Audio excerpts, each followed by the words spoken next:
Good morning students. मैं सौरभ रंजन, आपका SST teacher, फिर एक बार क्लास 10th के economics chapter 2 sector of Indian economy के पार्ट 2 में। बच्चों, ये एक क्रैश कोर्स है जो आपको बस इतनी बातों को बता दिया जा रहा है कि कौन कौन से पॉइंट्स है जो हमने पढ़ा है या कौन सी बातें हैं जिस पे आपको डेडिकेट होकर समझना है, जानना है।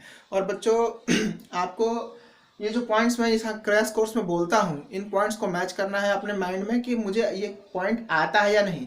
अगर आपको ये पॉइंट आता है देन ओके, नहीं तो आप पीछे जाके चैप्टर को एक बार रिवाइज जरूर करें।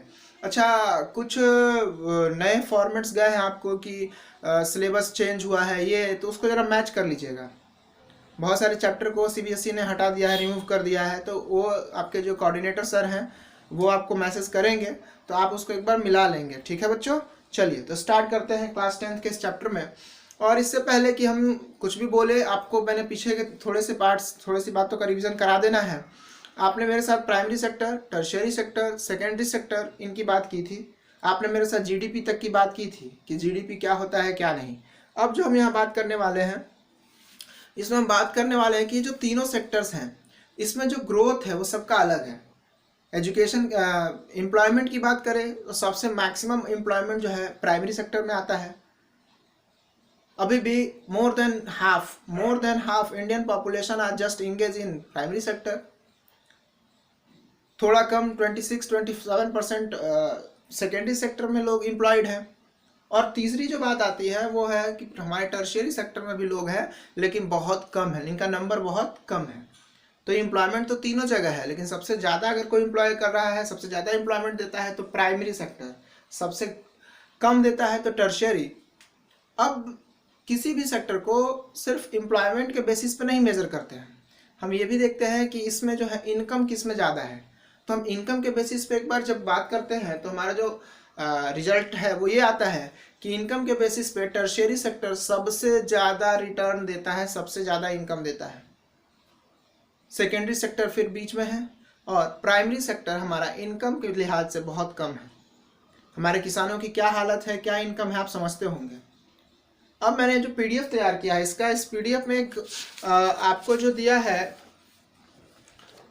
ये एक रेट दिया है कि आज जो है ऑक्यूपेशन जो है हमारा, उसमें एक चेंज आ रहा है, वेरिएशन आ रहा है। तो मैं इसमें तीनों सेक्टर में क्या जॉब है, कितना परसेंट ग्रोथ है, कितना नीचे गया है, कितना बढ़ा है या कितना कम हुआ है, इसकी बात की है। ये आपको पीडीएफ के माध्यम से मिलेगा। अब बच्चों इसमें जो लिखा है, इसमें प्राइमरी सेक्टर आज़ादी के समय 1951 में 72.1% लोगों को जो है जॉब देता था। आज भी ये दे रहा है, लेकिन सिर्फ 44 को, यानी इसमें जो है कमी आई है। तो सवाल है कि इस प्राइमरी सेक्टर में कमी क्यों आई है। तो प्राइमरी सेक्टर में लोग कम है क्योंकि बहुत सारे लोग जो है टर्शियरी की तरफ मूव कर रहे हैं, सेकेंडरी की तरफ मूव कर रहे हैं। तो फिर दूसरा सवाल क्यों, तो इसलिए मूव कर रहे हैं बच्चों क्योंकि प्राइमरी सेक्टर में जो जॉब है वो बहुत हार्ड वर्क है, हाईली रिस्की है, बहुत मेहनत कीजिए। उसके बाद एग्रीकल्चर जो है गॉड पे डिपेंडेंट है, रेनफॉल नहीं होगा, इरिगेशन अच्छे से नहीं होगी, या किसी तरह से हमला हो जाएगा, जैसे कि अभी टिड्डियों का हमला हुआ। बहुत सारे ऐसे इंसेक्ट्स हैं जो कि अचानक से खेत को ख़राब कर देते हैं। कई बार रात में गाय है, नील गाय हैं, ये खेतों को ख़राब कर देती है। तो रिटर्न जो है तय नहीं है कि how much return we get from the agriculture, so that a lot of peoples are just losing their interest from the this sector and just shifted itself in secondary और tertiary sector। लेकिन बच्चों ये जो shifting हो रहा है, ये जो अपने आप को यहाँ से वहाँ शिफ्ट कर रहे हैं, इसके पीछे दूसरा एक और कारण इनकम भी है। because agriculture gives a very low income, so many people just shifted self in other sectors। Work जो है बहुत हार्ड है, बाकी सेक्टर में जो है हार्ड वर्किंग नहीं है, स्किलफुल जॉब है, यहाँ सिर्फ हार्ड लेबर का ही जॉब है। तो ये सब कुछ पॉइंट्स हैं। अब हम बात करते हैं आगे। अगर हम आगे बात करते हैं तो एक बात आती है कि वो कौन से फैक्टर्स है जिसने जो है प्राइमरी को नीचे ले जाने का काम किया है, टर्शियरी को बहुत ऊपर ले जाने का काम किया है। तो वो जो फैक्टर्स है, उसमें पहला जो फैक्टर आता है वो आपका आता है development of means of transport. कि आज जो ट्रांसपोर्ट का डेवलपमेंट है इतना ज़्यादा हो गया है, छोटी बड़ी बाइक, कार, पता नहीं कौन कौन सी गाड़ियाँ अवेलेबल है। चूँकि वो अवेलेबल है तो लोग उसका यूज़ कर रहे हैं। पहले के टाइम में एक ही गाड़ी थी, बैलगाड़ी। हमारे पूर्वज जो थे, हमारे दादाजी या दादाजी के पहले एक टाइम था जब एक ही चीज़ें होती थी, चाहे तो रेलगाड़ी और दूसरी थी बैलगाड़ी। तो रेलगाड़ी तो बहुत लंबे सफ़र के लिए लोग यूज़ करते थे, तो दूसरी बची क्या, बैलगाड़ी।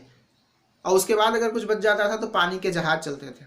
लेकिन आज की स्थिति क्या है, बस है, ट्रक है, ऑटो है, कार है, पता नहीं क्या है, छोड़िए सब, हम साइकिल की बात करते हैं। साइकिल आज इतने महंगे महंगे साइकिल है, इतने तरह के साइकिल है, पता नहीं कितने तरह के साइकिल आ गए हैं। बाइक, एक बाइक 50,000, लगभग 50,000 से लेके 5 लाख, 10 लाख, 50 लाख तक की गाड़ियां हैं। तो इतनी चीज़ें आ गई हैं कि लोग जो है अब उधर मूव करना, शिफ्ट करना शुरू कर चुके हैं। दूसरी बात करते हैं बेसिक सर्विस, कि टर्शरी सेक्टर जो है वो बेसिक सर्विसेज अवेलेबल कराता है। बेसिक सर्विसेज 3 ही आती है, फूडिंग, लॉजिंग और रहना, खाना, रोटी, कपड़ा और मकान। तो ये सब चीज़ें जो है ये मिल जाती हैं।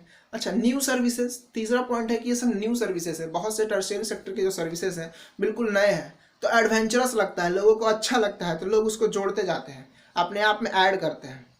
अब आप कहेंगे न्यू क्या है सर, तो न्यू ये है कि पहले ये टेक्नोलॉजी नहीं थी। आप मोबाइल को ही लीजिए, आपके घर में टेलीफोन नहीं था। टेलीफोन एक पुराने टेलीफोन की तरह होता था जो एक तार से बंधा था, उसमें जो है पूरे मोहल्ले का फ़ोन एक ही फ़ोन पे आता था।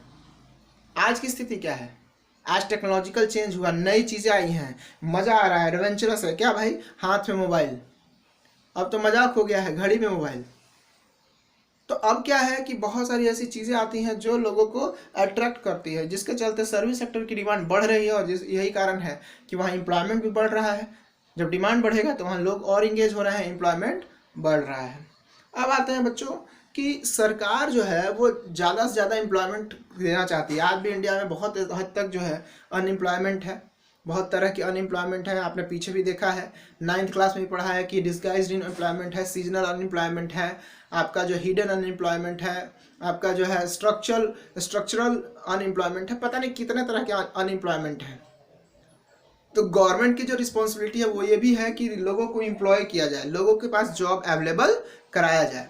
तो गवर्नमेंट जो जॉब अवेलेबल कराने के लिए अपने लेवल पे काम कर रही है। उसमें जो पहला काम कर रही है वो क्या है, डाइवर्सिफिकेशन ऑफ एग्रीकल्चर, कि जो एग्रीकल्चर है उसमें नए नए तरीके यूज़ किए जा रहे हैं, टेक्निक यूज़ की जा रही है, जिससे जो है ज़्यादा से ज़्यादा प्रोडक्शन हो और ज़्यादा से ज़्यादा लोगों को इंगेज किया जाए। दूसरा, चीप क्रेडिट। आपको मैंने 9th क्लास में पकड़ पकड़ के चिल्ला चिल्ला के कहा है कि हमारे यहाँ जो है जो एग्रीकल्चर करने वाले किसान हैं उनको जो है KCC दिया जाता है, किसान क्रेडिट कार्ड, जिसमें जो है सस्ता लोन मिलता है, बिल्कुल ना के बराबर। अब जो है उसके बाद बात आती है प्रमोशन ऑफ लोकल इंडस्ट्रीज़, कि भाई हैवी इंडस्ट्री, बिग इंडस्ट्री तो है ही, छोटी छोटी इंडस्ट्री जो है MSME, इनको प्रमोट किया जाए, इनके लिए लोन दिए जा रहे हैं, इनके सेल्स का ध्यान दिया जा रहा है, लोगों को स्किलफुल बनाया जा रहा है। तो ये सब तरीके हैं। लास्ट, जो अनपढ़ लोग हैं जिनके पास कोई काम नहीं है, कुछ भी नहीं कर सकते, उनके लिए मनरेगा, जो वर्ल्ड की सबसे बड़ी एम्प्लॉयमेंट प्रोग्राम है, वो चलाई जा रही है। गवर्नमेंट ने हर डिस्ट्रिक्ट में, हर पंचायत में मनरेगा को काम दिया है। आज मनरेगा के थ्रू 100 डे वर्क था, उसको 150 डे में बदल दिया गया है। मनरेगा के थ्रू इनकम सीधे अकाउंट में आती है। तो ये सब स्टेप्स गवर्नमेंट ले रही है जिससे एम्प्लॉयमेंट को प्रमोट किया जाए। अब इन सब को करने के बाद हमारा जो सेक्टर, इस चैप्टर में बच्चों देखिए, इस चैप्टर में 3 ही बात है। एक तो आपका जो पूरा सेक्टर हो 3 है, प्राइमरी, सेकेंडरी और टर्शियरी। दूसरा, इसी 3 को फिर 2 पार्ट में करते हैं, पब्लिक और प्राइवेट। और इसी 3 को फिर 2 पार्ट में कर सकते हैं, ऑर्गेनाइज और अनऑर्गेनाइज। तो आपको मैंने ऑर्गेनाइज और अनऑर्गेनाइज समझाया है, नहीं समझाया तो फिर से एक बार जाके पीछे देखिए। ये बोर्ड एग्जाम में हमेशा आता है कि डिफरेंस बिटवीन ऑर्गेनाइज और अनऑर्गेनाइज लिखिए। तो कई लोगों को लगता है कि सरकारी ऑर्गेनाइज हो गया और अनऑर्गेनाइज जो है प्राइवेट हो गया। ऐसा बिल्कुल नहीं है। ऑर्गेनाइज और अनऑर्गेनाइज दोनों अलग अलग टर्म हैं और इनका प्राइवेट सरकारी से कोई लेना देना नहीं है। बस इनकी जो व्यवस्था है, इनका जो स्ट्रक्चर है, वो इनको ऑर्गेनाइज बनाता है या अनऑर्गेनाइज। तो 2 टॉपिक आपको तैयार करना है, ऑर्गेनाइज, अनऑर्गेनाइज, और दूसरा है आपका प्राइवेट और पब्लिक। प्राइवेट और पब्लिक। थैंक यू बच्चों।